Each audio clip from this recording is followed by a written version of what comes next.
Daniel's second vision was 2 years after his first vision in the 3rd year of King Belshazzar's reign. This was just a few years before the fall of the Babylonian Empire. Daniel specifically associated this second vision with his first vision. Daniel 8:1. In the 3rd year of the reign of King Belshazzar, a vision appeared to me, Daniel, after the one that appeared to me the first time. As the 70 years that Judah would serve the Babylonian king were coming to an end, what was in store for Judah? According to the interpretation of Nebuchadnezzar's dream 60 years earlier, Jerusalem would continue to be in the control of other kingdoms, and Judah would serve those nations. Daniel's first vision revealed that 4 kingdoms would arise, with the 4th kingdom more terrible than the other 3. What does Daniel's second vision reveal about the future of Judah? How long would Jerusalem and Judah be under Gentile authority? I'm Brenda Cathcart, and this is the Voice of the Prophets.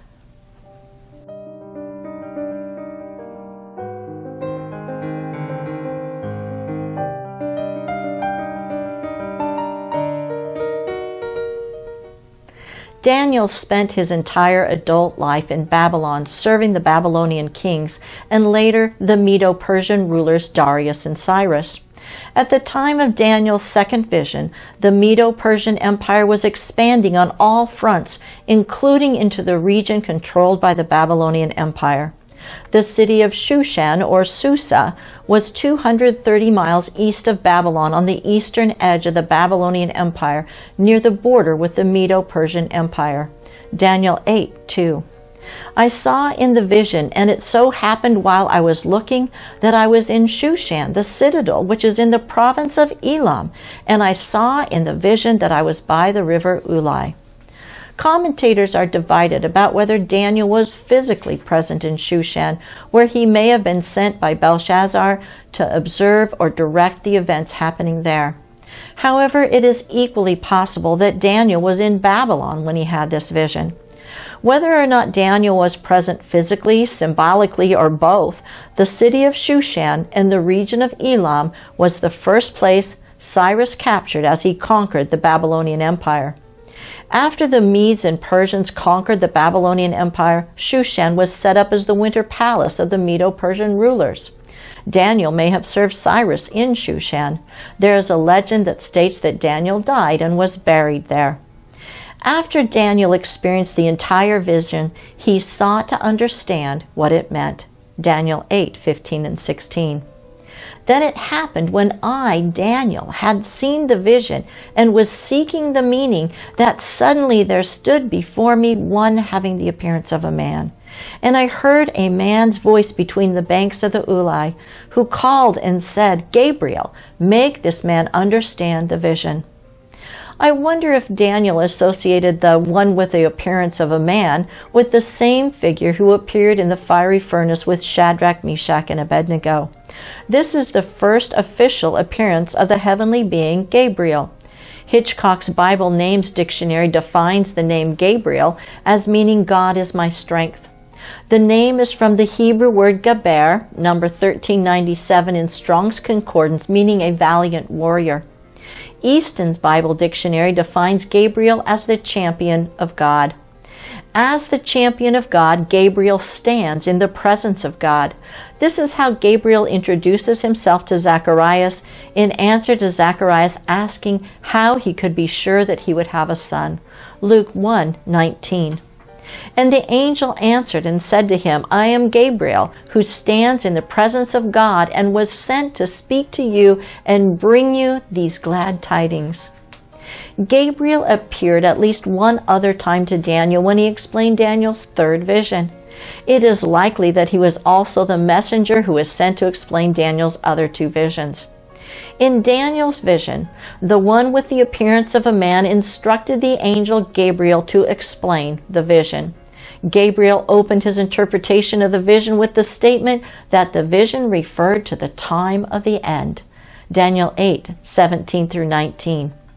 So he came near where I stood, and when he came, I was afraid and fell on my face. But he said to me, Understand, Son of Man, that the vision refers to the time of the end. Now as he was speaking with me, I was in a deep sleep with my face to the ground, but he touched me and stood me upright. And he said, Look, I am making known to you what shall happen in the latter time of the indignation, for at the appointed time the end shall be. The question needs to be asked, the time of the end of what? The whole context of the book of Daniel is the exile of the Jewish people from the land and the cutting off of the kings of Judah. For the first time since Israel was established as a kingdom, it was ruled by a foreign nation and all of its leaders were in captivity. Is this end spoken of in the vision the end of the captivity, the end of foreign rule over Israel, or even the end of the prophetic timeline when Messiah would rule over Israel? As the vision progresses, we learn that it is not the end of their captivity in Babylon. Events described in the vision actually begin as the Babylonian Empire falls. The location of Daniel's vision in Shushan, the site of the incursion of the Medo-Persian invasion, points to the transfer of power from the Babylonian Empire to the Medo-Persian Empire. Daniel 8:3-4. Then I lifted my eyes and saw, and there standing beside the river was a ram which had 2 horns, and the 2 horns were high, but one was higher than the other, and the higher one came up last. I saw the ram pushing westward, northward, and southward, so that no animal could withstand him, nor was there any that could deliver from his hand. But he did according to his will and became great. Gabriel explained that the ram represented the Medo-Persian Empire, Daniel 8:20. The ram which you saw having the 2 horns, they are the kings of Media and Persia. The significance of Shushan in the province of Elam is revealed when we examine the history of this region. Elam was originally part of the Median Empire. It was invaded and taken over by the Babylonians. The Persian Empire then annexed what was left of the Median Empire, creating a Medo-Persian Empire. As the combined forces of the Medes and Persians expanded toward Babylon, they began their campaign by invading and capturing Elam. From there, they eventually captured the entire Babylonian Empire. The Persian Empire extended north to the Black Sea and the Caspian Sea. It extended west to include parts of the Greek peninsula and south to include Egypt. It was the largest empire that part of the world had ever experienced. Judah was, of course, part of this empire that controlled the entire Middle East for over 200 years. Daniel's vision continued with the rise of a goat with 1 large horn which trampled the ram. Daniel 8:5-7. And as I was considering, suddenly a male goat came from the west, across the surface of the whole earth without touching the ground, and the goat had a notable horn between his eyes. Then he came to the ram that had 2 horns, which I had seen standing beside the river, and ran at him with furious power. And I saw him confronting the ram. He was moved with rage against him, attacked the ram, and broke his 2 horns. There was no power in the ram to withstand him, but he cast him down to the ground and trampled him, and there was no one that could deliver the ram from his hand.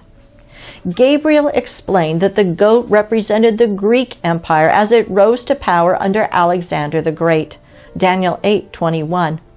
And the male goat is the kingdom of Greece. The large horn that is between its eyes is the first king. The goat of Greece trampled the ram of Medo-Persia. At the height of the goat's power, the large horn broke and was replaced by 4 smaller horns, Daniel 8:8-9. Therefore the male goat grew very great, but when he became strong, the large horn was broken, and in place of it 4 notable ones came up toward the 4 winds of heaven, and out of one of them came a little horn, which grew exceedingly great toward the south, toward the east, and toward the glorious land. Gabriel explains that after the death of this first large horn, which we know to be Alexander the Great, his empire would be divided into 4 parts. Daniel 8:22. As for the broken horn and the 4 that stood up in its place, 4 kingdoms shall arise out of that nation, but not with its power. Notice that the 4 horns of the goat, representing the 4 parts that the Greek Empire splits up into, are spoken of as 1 kingdom, not 4. Daniel 8:23. And in the latter time of their kingdom, when the transgressors have reached their fullness, a king shall arise, having fierce features, who understands sinister schemes. This is similar to the 4 beasts of Daniel 7. They were also considered as 1 kingdom. The saints would eventually inherit this kingdom. Daniel 7:17 and 18. Those great beasts which are 4 kings which arise out of the earth, but the saints of the Most High shall receive the kingdom and possess the kingdom forever, even forever and ever. The 4 horns of the Greek Empire rise at the same time, just like the 4 beasts of Daniel's first vision. In Daniel's first vision, 1 beast is greater than the other 3 and more terrible. Out of it rises 1 horn who takes power over the empire. The same is true of the 4 horns which rise from the goat, representing the Greek Empire. Out of one of the horns, a king rises who has fierce features and practices deception. Like the 4th beast, this horn or king makes war against the saints. Daniel 8:10 through 12. And it grew up to the host of heaven, and it cast down some of the host and some of the stars to the ground and trampled them. He even exalted himself as high as the prince of the host, and by him the daily sacrifices were taken away, and the place of his sanctuary was cast down. Because of transgression, an army was given over to the horn to oppose the daily sacrifices, and he cast truth down to the ground. He did all this and prospered.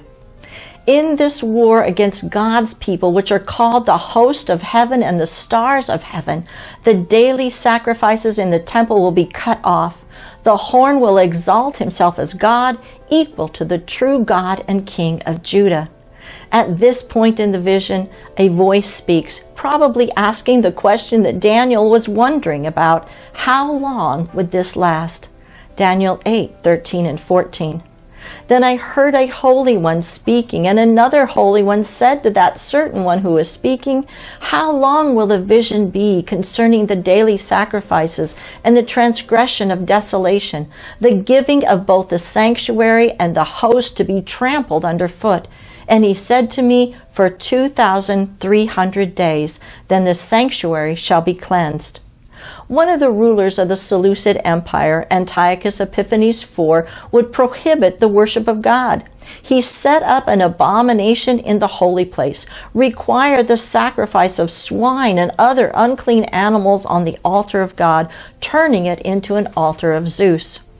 The NKJV Study Bible comments on this period of time during the rule of Antiochus. 2,300 days refers to the time between Antiochus' pollution of the temple and the Maccabees' cleansing of it. The 19th century theologian E.W. Bullinger disagrees with this assessment. He states that Antiochus did not entirely fulfill this prophecy. This belongs to the time of the end and was not fulfilled by Antiochus. His career was a foreshadowing of it, to show that the fulfillment will yet be exhausted by him who is the little horn. In the interpretation of the vision, Gabriel says that this king, who is either Antiochus Epiphanes IV or the one that Antiochus is a forerunner of, will get his power from somewhere other than himself. Daniel 8:24. His power shall be mighty, but not by his own power. He shall destroy fearfully, and shall prosper and thrive. He shall destroy the mighty and also the holy people. Paul describes a man of deceptive practices when he explains about the events leading up to Yeshua's return. 2 Thessalonians 2:9 and 10. The coming of the lawless one is according to the working of Satan, with all power, signs, and lying wonders, and with all unrighteous deception among those who perish, because they did not receive the love of the truth, that they might be saved. The book of Revelation tells us the fourth beast of Daniel's first vision gets his power and authority from the dragon who had been cast out of heaven. Revelation 13:2. Now the beast which I saw was like a leopard. His feet were like the feet of a bear, and his mouth like the mouth of a lion. The dragon gave him his power, his throne, and great authority.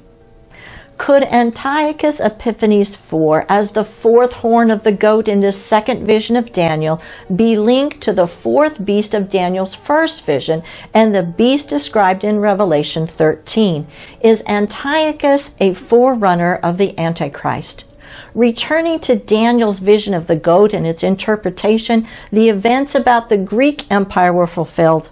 Alexander's empire was broken into 4 parts, each led by one of his generals. General Seleucus controlled the greater part of the empire. His kingdom was centered in the region of Babylon and Persia. It extended west into Asia Minor and south towards Egypt. The second largest portion of Alexander's empire was taken over by General Ptolemy. He controlled Egypt, Arabia, and northern Africa. The border between those 2 areas of control was Israel, Edom, Moab, and Syria. In his vision, Daniel saw Antiochus doing all this and prospering, as did those of the Jewish people who embraced the Greek culture and worshiped the Greek gods. Daniel 8:25. Through his cunning he shall cause deceit to prosper under his rule, and he shall exalt himself in his heart. He shall destroy many in their prosperity. He shall even rise against the prince of princes, but he shall be broken without human means. Antiochus stood against the prince of princes when he fought against God. The 17th century theologian Matthew Poole comments on Antiochus rising against the prince of princes. He fought against God in removing the high priest, affronting God's laws, profaning God's worship, name, and temple, and setting up the image and worship of Jupiter there.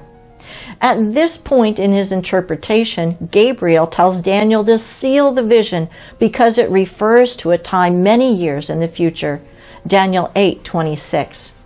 And the vision of the evenings and mornings which was told is true. Therefore seal up the vision, for it refers to many days in the future.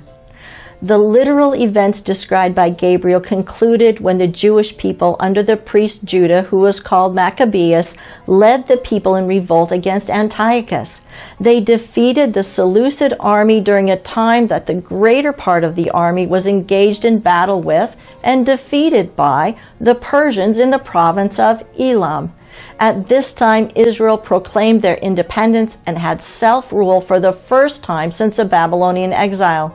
However, they did not put a descendant of David on the throne of Israel. Instead, the family of Judah, the priest who led the revolt, took the throne. Is this the time of the end that Gabriel explained was the time of the fulfillment of the vision, or is the time of the end yet to come? Although Jerusalem and Judah were no longer under Gentile authority, this independence would not last. Rome would invade Israel and once more assert Gentile authority over Israel after about 150 years of independence. This would lead to a second exile. After Rome, the Muslim dynasties ruled over Israel. This dominion was broken at the independence of the modern state of Israel in 1948. It seems like Daniel's vision about the goat as the Greek Seleucid Empire has been fulfilled. However, there may be parts of this vision that will apply to the time of Yeshua's return. As we go into Daniel chapter 9, we will learn more about the timing of these events. Will there be an additional fulfillment along the lines of Antiochus Epiphanes IV? What did Daniel see about Israel's future? I'm Brenda Cathcart for Moed Ministries International. Shalom and be blessed.